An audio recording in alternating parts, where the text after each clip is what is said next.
Trong quá trình hoạt động đón trả khách tại khu vực cầu cảng, thuyền viên, thuyền trưởng trên phương tiện phải chấp hành nghiêm chỉnh luật giao thông, đường thủy nội địa và nội quy chế của cảng. Khách du lịch trên đường và trong khu vực cảng quản lý.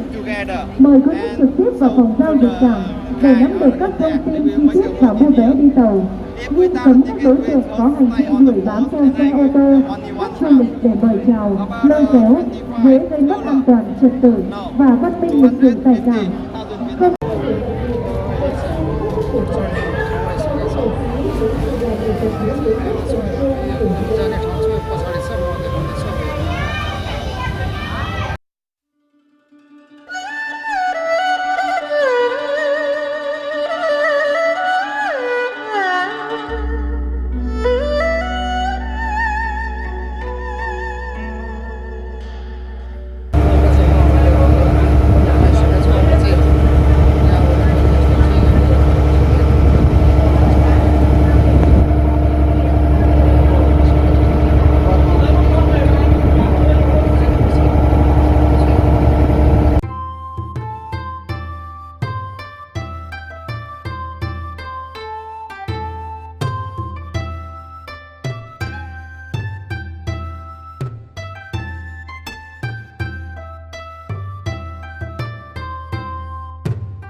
khỉ à?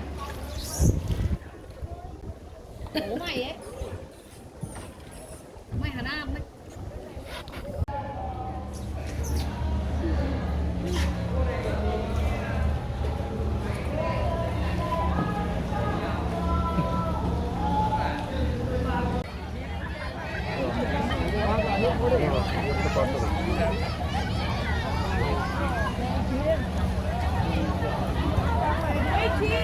I like it.